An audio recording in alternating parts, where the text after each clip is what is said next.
Part 2 में आप सभी लोगों का स्वागत है। पार्ट 2 बिल्कुल बिलोंग करेगा मिस्टर प्रेमपाल जी के टीचिंग कैरियर से। तो जैसा कि आपने पहले वीडियो में देखा कि श्रीमान प्रेमपाल सर एक टीचर कभी भी नहीं बनना चाहते थे, उनके मन में अभिलाषा थी एक क्रिकेटर बनने की, लेकिन कुछ मजबूरियों वश श्रीमान सर नहीं बन पाए क्रिकेटर। तो चलिए अब हम जानते हैं कि क्या वजहें रही, किन वजहों से सर को टीचिंग कैरियर में आना पड़ा, टीचिंग लाइन में आना पड़ा। श्रीमान जी, आप हम दर्शकों को बताएं कि क्या वजह रही जिसकी वजह से आपने अपनी अभिलाषाओं को दूर किनारे करके आपने टीचिंग लाइन में कदम रखा। हाँ, आप तो जानते हैं कि पहले बच्चे माता पिता को डिसोबे नहीं कर सकते। जी बिल्कुल। तो पहले थोड़ा सा मैरिज हमारी जल्दी हो गई और इस वजह से थोड़ा जिम्मेदारी मेरे ऊपर आ, रिस्पॉन्सिबिलिटी बढ़ी। जी बिल्कुल। खर्च बढ़े। पिताजी की नौकरी उतनी अच्छी थी नहीं और मुझको फिर इस प्राइवेट टीचिंग के काम में उतरना पड़ा। फिर कोचिंग चलानी पड़ी और जो प्राइवेट स्कूल हैं उनको ज्वाइन करना पड़ा, क्योंकि भाई घर गृहस्थी को मैनेज करना था, उस खर्च को पूरा करना था। जी बिल्कुल। और इस कारण से हमारी जो ग्रेट लाइकिंग थी क्रिकेटर बनने की, उसमें कहीं ना कहीं ठहराव आ गया, स्टॉपेज आ गया और मैं फिर इन घरेलू जिम्मेदारियों में इन्वॉल्व हो गया और फिर इस तरफ ध्यान नहीं दे पाया। तो श्रीमान जी, आपने पढ़ाना किस वर्ष से प्रारंभ किया और कहाँ से? मैंने पढ़ाना शुरू किया 1993 के बाद, पोस्ट ग्रेजुएशन करने के बाद मैं 3-4 साल तक श्रावस्ती किसान सहकारी चीनी मिल बहराइच में, वहाँ पर सुपरवाइजर के पद पर मैंने काम किया। जी बिल्कुल। और 1998 से विवेकानंद अकादमी जो यहाँ टीकर गाजीपुर में चलती थी, सुरेश बहादुर सिंह परिहार उसके प्रधानाचार्य थे, वहीं पर से मैंने अपना करियर स्टार्ट किया पढ़ाना। और उसके बाद फिर 2001 में मैंने सरस्वती ज्ञान मंदिर मधवापुर में पढ़ाया और डिम्पल बाबा का नाम आपने सुना होगा। बिल्कुल सुना है। जो he was the incarnation of God and incarnation of Krishna, Krishna भगवान के अवतार थे, उनको भी मैंने पढ़ाया। अच्छा। हाँ, और जब मैंने उनको पढ़ाया, उनका कहने का मतलब बिल्कुल प्राइमेक्स अवस्था चल रही थी, उनका प्राइम टाइम था, उस समय पीक टाइम था। तो मैं गया तो मैंने देखा कि लाखों लोग थे और डिम्पल बाबा ने मुझको खिड़की से देख लिया पीछे से और दौड़ते हुए आए, मेरे पैर उन्होंने छुए और जैसे मेरे पैर छुए, करीब हजारों आदमियों ने मेरे पैर छुए, मेरा पैर दर्द होने लगा। मैंने डिम्पल बाबा से कहा कि श्रीमान ji, I want to escape from here, मैं यहाँ से जाना चाहता हूँ चुपके से। फिर किसी तरीके से उन्होंने मुझे बाहर निकलवाया और ये घटना बहुत रोमांचक है, मनोरंजक भी है, इस कारण से मैंने बता दिया।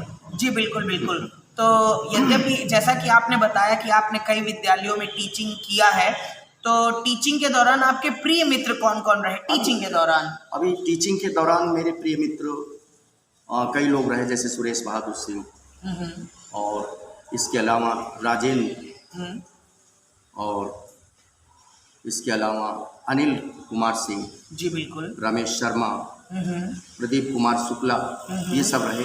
अभी थोड़ा सा एक पार्ट हमारा टीचिंग वाला रह गया था, जिसको मैं बता नहीं पाया था।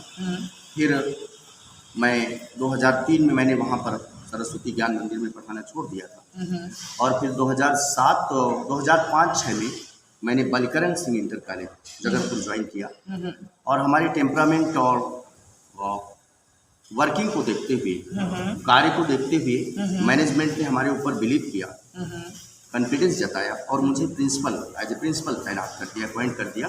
और 2007 से 2016 तक 10 वर्षों तक मैंने प्रिंसिपलशिप किया है बलकरण सिंह इंटर कॉलेज जगतपुर में। इसलिए यहाँ के सभी लोग, सभी बच्चे मुझको जानते हैं। यहाँ तक कि अगर मैं रात में भी जगतपुर की गलियों से निकलता हूँ तो बच्चे मुझको पहचान लेते हैं रात के अंधेरे में और नमस्ते करते हैं। जी बिल्कुल, ये गुरु के प्रति सम्मान है।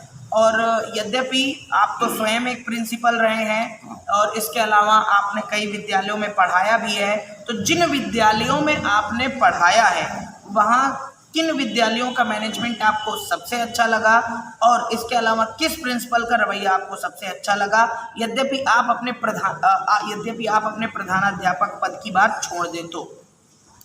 हाँ, ये सही अच्छा क्वेश्चन है आपका।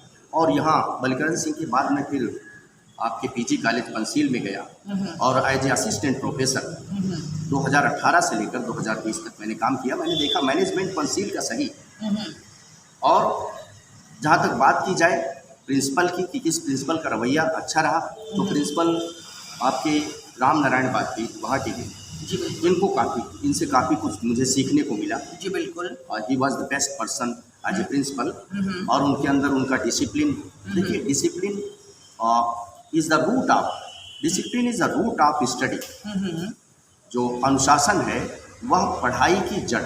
जी बिल्कुल। उनसे काफ़ी सीखने को मिला। डिसिप्लिन, पंक्चुअलिटी और बेहतरीन पर्सन है। उनसे अगर आप सीखें तो आपको आगे बढ़ने की मोटिवेशन मिलती है, प्रेरणा मिलती है। जी बिल्कुल। टीचिंग के दौरान आपके और विद्यार्थियों के बीच में हुई किसी अजीब घटना का रहस्योद्घाटन भी आप कीजिए। घटनाएं तो कई हुई।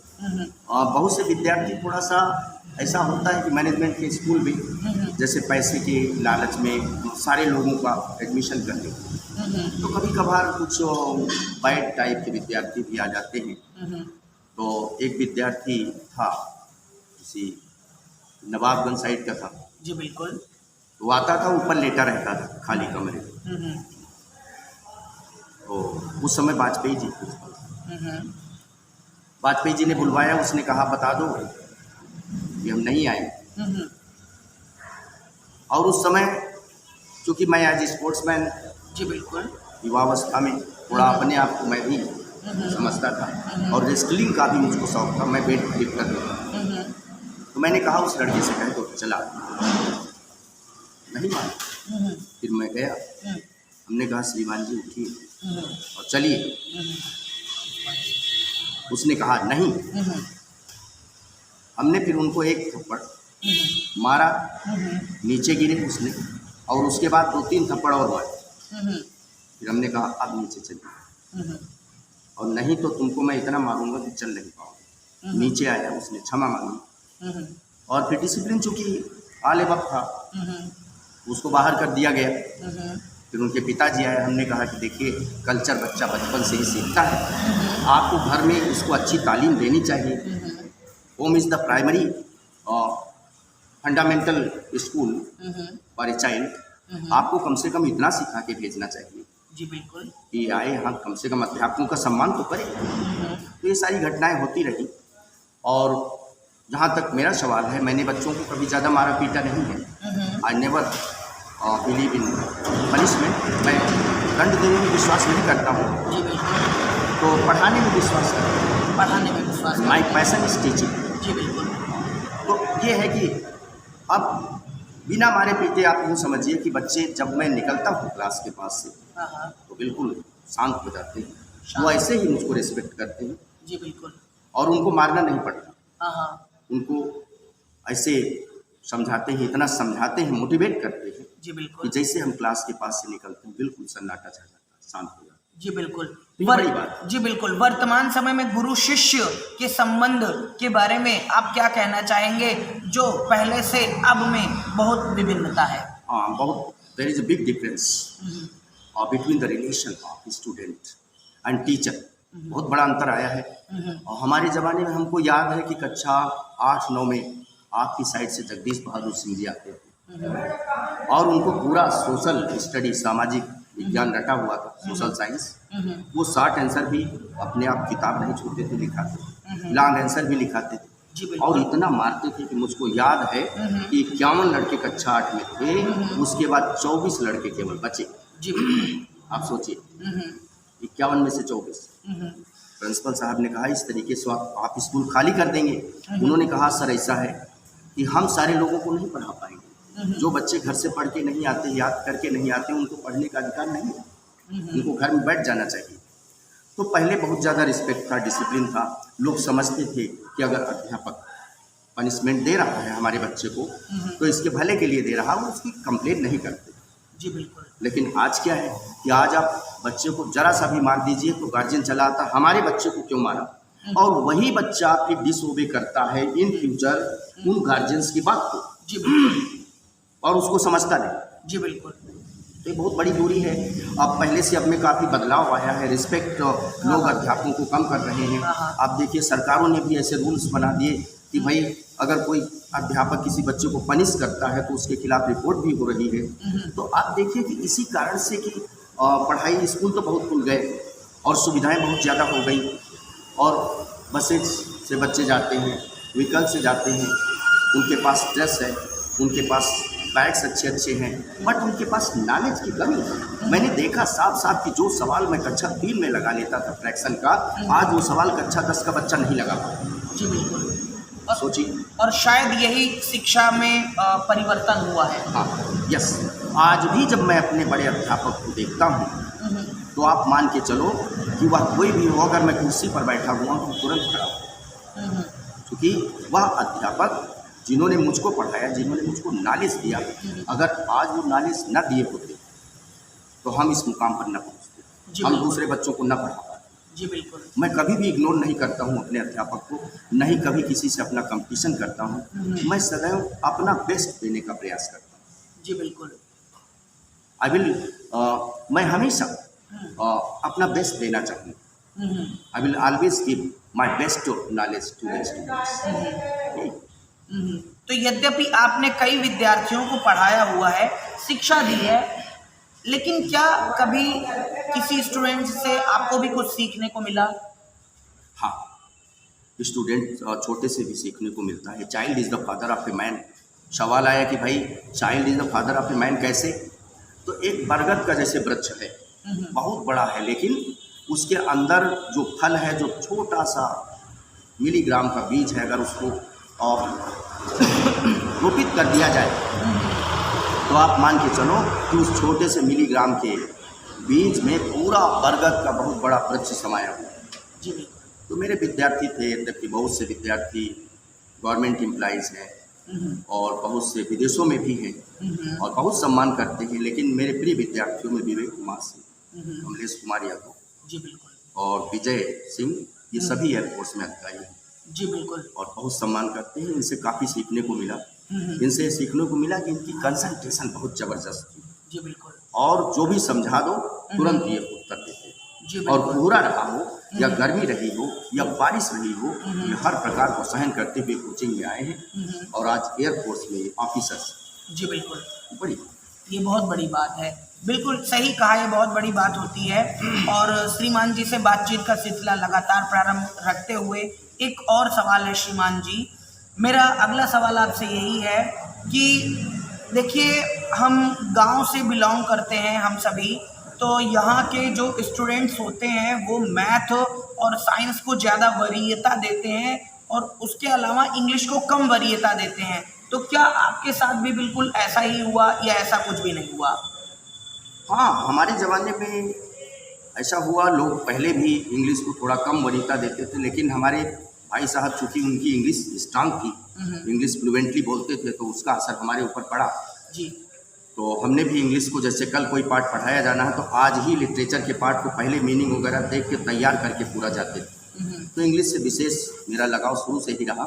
And you know that now it is English has come to India as a secondary language. द्वितीय भाषा के रूप में अंग्रेजी भारत में आई थी, लेकिन it has become main language in India now. अब भारत में एक मुख्य भाषा बन चुकी है और सारे विषय इंग्लिश में पढ़ाए जाने लगे हैं। And this is the first language that is spoken in all the cities of the world. That is why it has become an international language. अंतर्राष्ट्रीय भाषा बन चुकी है। आज विश्व का कोई कोना या कोई देश या कोई सिटी नहीं है जहाँ पर इंग्लिश को न बोला जाता। And your work nowadays, your work of your department can only be done in English. As a railway, bank, post office, colleges, schools, army, everywhere there is nothing but English. And you know, when we leave our house and go out, we see English, English, English. Yeah. If you know English, you can do everything. If you know English, if you don't know English, you cannot do anything. And English is the main language.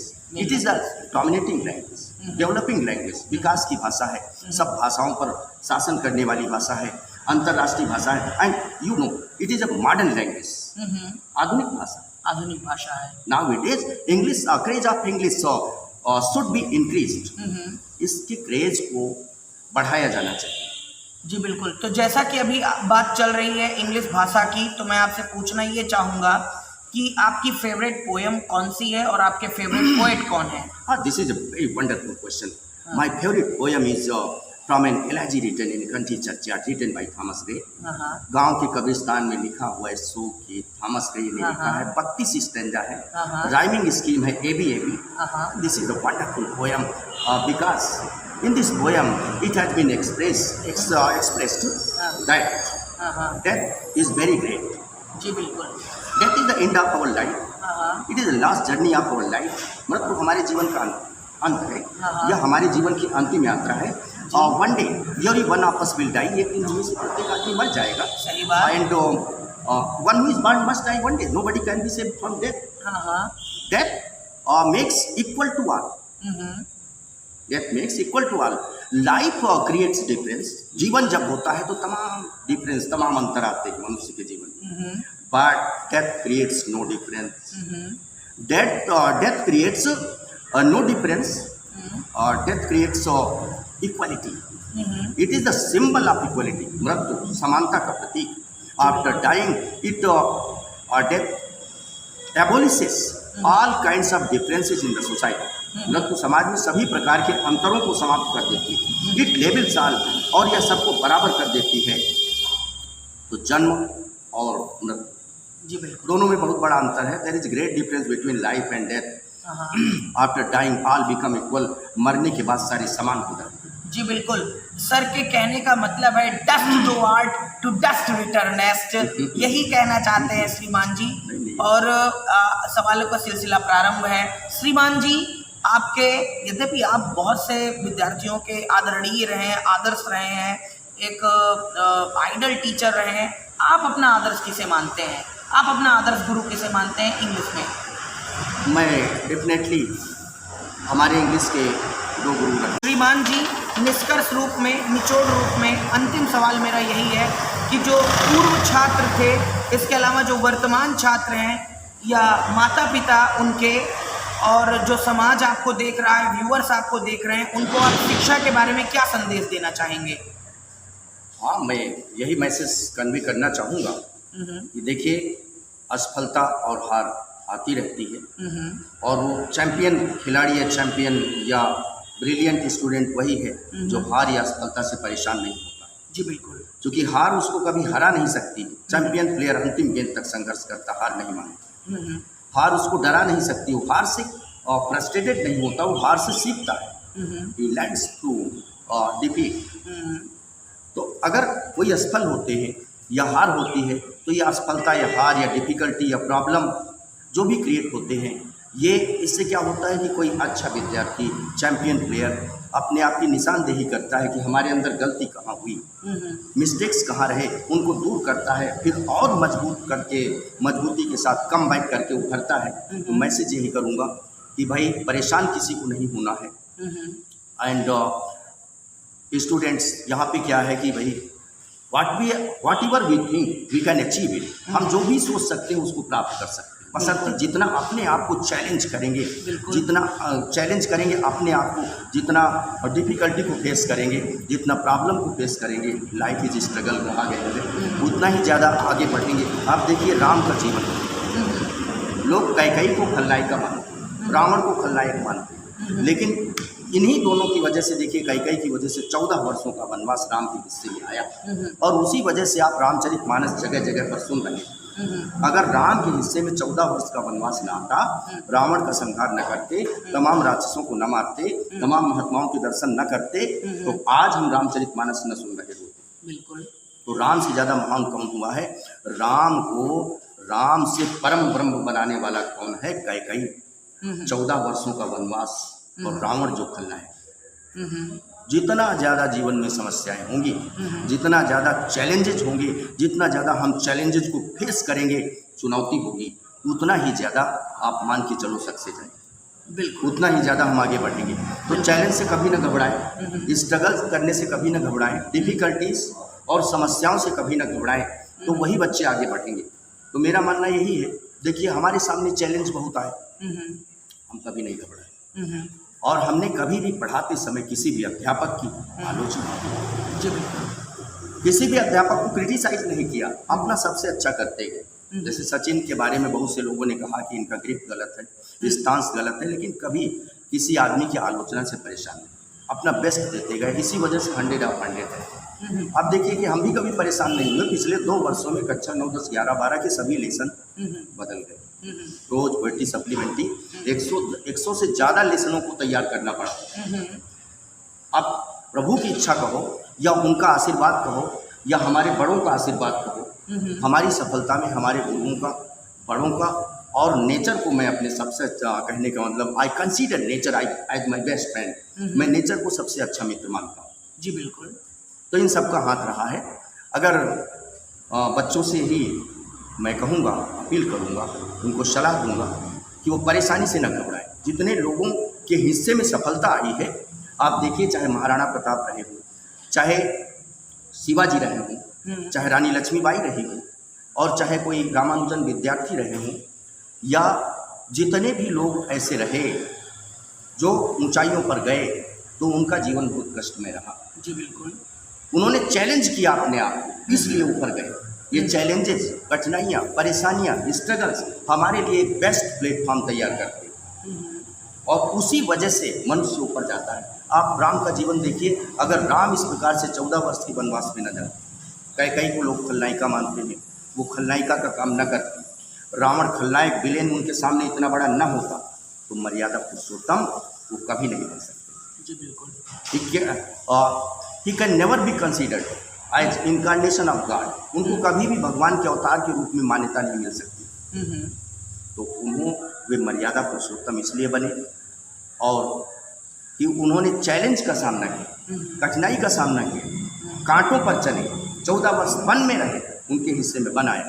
आज कोई भाई अगर उसको 14 वर्ष के one पर भेज दिया जाए तो सीधे पिस्टल चला जाए, और वो भी एक भाई। कितना बड़ा त्याग है। जब कोई त्याग करता है तो राम बन जाता है, जब कोई त्याग करता है तो शिवाजी बन जाता है, जब कोई त्याग करता है राणा प्रताप बन जाता है, और जब कोई त्याग करता है तो रानी लक्ष्मीबाई बन जाती है, जब कोई त्याग करता है, कठिनाइयों को सहन करता है, तो बहुत बड़ा विद्यार्थी बन जाता है। जी बिल्कुल। जी बिल्कुल। तो इन्हीं प्रेरणादायक शब्दों के साथ मैं आज के अपने इस वीडियो का समापन करना चाहूँगा। आज इस इंटरव्यू को विराम देना चाहूँगा, यह बताते हुए दर्शकों कि मिलेंगे किसी अन्य दिन किसी अन्य वीडियो में। बहुत बहुत धन्यवाद सर, आपने अपना कीमती समय दिया। बहुत बहुत धन्यवाद आपको भी, आपने मुझे इस चैनल में आपके अपने इंटरव्यू के लिए सेलेक्ट किया। जी, और थैंक्स अ लॉट। जी बिल्कुल। तो इन्हीं शब्दों के साथ मिलेंगे किसी अन्य दिन। जय हिंद, जय भारत, धन्यवाद।